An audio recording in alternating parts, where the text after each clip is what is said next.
Hello बच्चों, let's see the question. The figure shows certain wire segment joined together to form a coplanar loop. The loop is placed in a perpendicular magnetic field in the direction going to the plane of the figure. The magnitude of the field increases with time. I1 and I2 are the currents in the segments AB and CD. Then I1 is greater than I2, B, I1 is less than I2, C, I1 is in the direction BA and I2 is in the direction CD, and the I1 is in the direction AB and I2 is in the direction DC. Now to answer this question, first we will discuss here the key concept, and here the key concept will be given as electromagnetic force, which is given as the Faraday's law of electromagnetic induction. यानी अगर हम यहाँ पे किसी भी system में flux को change करते हैं due to the change in the flux with respect to the time, हमारे पास ईएमएफ इंड्यूस्ड होता है, एंड जो ईएमएफ की डायरेक्शन होती है वो फ्लक्स के चेंज के जस्ट अपोजिट होती है. जो नेगेटिव साइन है ये हमें यहाँ पे लेंज लॉ की वजह से देखने को मिलता है. यानी जो फ्लक्स होता है इसको हम लिख सकते हैं बी ए कॉस थीटा.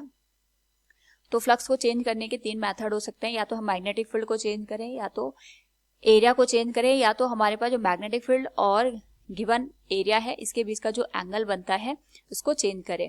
तो इसकी वजह से जो फ्लक्स मैग्नेटिक फ्लक्स चेंज होगा, हमारे पास यहाँ पे ईएमएफ इंड्यूस होगा, और अगर लूप क्लोज है तो इसी की वजह से यहाँ पे करंट भी इंड्यूस होती है. तो गिवन कंडीशन में हम यहाँ पे लेंज लॉ का यूज करके इस पर्टिकुलर केस को सॉल्व करेंगे. तो हमारे पास यहाँ पे एक लूप दे रखा है जिसमें सेगमेंट है ए बी, और दूसरा सेगमेंट हमारे पास यहाँ पे वायर का दे रखा है सी डी. तो दोनों में करंट की वैल्यू पूछी गई है. ए बी में जो करंट फ्लो कर रही है हमारे पास वो I1 है, और सी डी में जो करंट फ्लो कर रही है वो I2 है.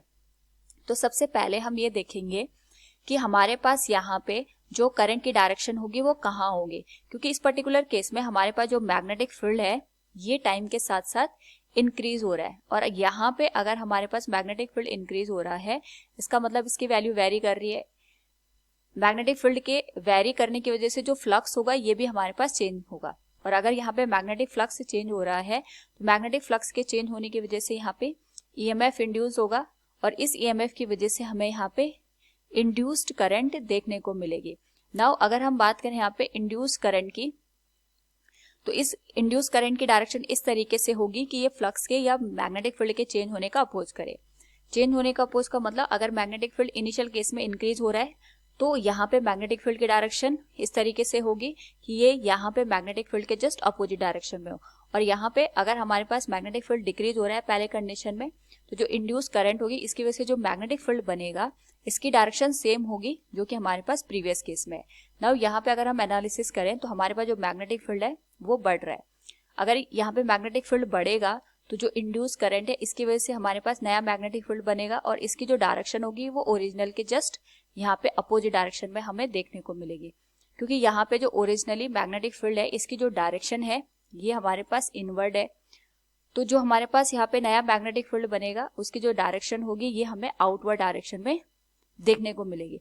और अगर यहाँ पे आउटवर्ड डायरेक्शन में मैग्नेटिक फील्ड है इसका मतलब जो इंड्यूस करंट की डायरेक्शन होगी ये हमारे पास यहाँ पे एंटी क्लॉकवाइज डायरेक्शन में होगी, तभी जाके यहाँ पे जो मैग्नेटिक फील्ड है ये आउटवर्ड डायरेक्शन में इंडिकेटेड हो सकता है. अदरवाइज ये कंडीशन यहाँ पे पॉसिबल नहीं है. यानी हमारे पास जो लूप दे रखा है इसकी वजह से जो करंट फ्लो करेगी उस करंट में हमारे पास यहाँ पे जो मैग्नेटिक फील्ड बनेगा उसकी जो यहाँ पे डायरेक्शन होनी चाहिए वो आउटवर्ड आनी चाहिए इस तरीके से.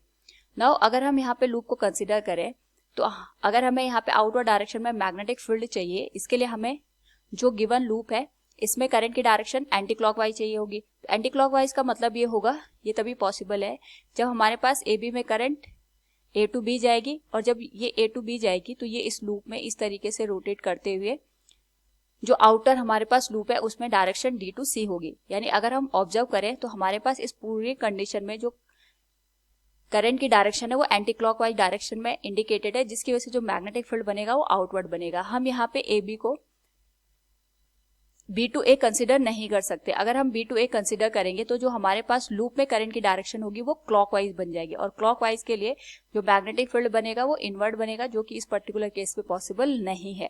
साथ में अगर हम यहाँ पे देखें तो जो ए बी करंट हमारे पास यहाँ पे I1 से इंडिकेटेड है वही यहाँ पे CD तक भी पहुंच रही है. यानी इस पर्टिकुलर केस में I1 की जो वैल्यू होगी वो I2 के बराबर होगी. हम ये नहीं कह सकते कि यहाँ पे I1 की वैल्यू ज्यादा है या I2 की, क्योंकि वही करंट यहाँ पे क्लोज लूप में रोटेट करते हुए फ्लो करेगी। तो हम यहाँ पे अगर ऑप्शंस को देखते हैं तो ए और बी ये तो इनकरेक्ट हो जाएंगे, और अगर हम यहाँ पे ऑप्शन डी को देखें, I1 is in the direction A to B and I2 is in the direction D to C. Option D will be the right answer. Hope all you understood it. Thank you and best of luck.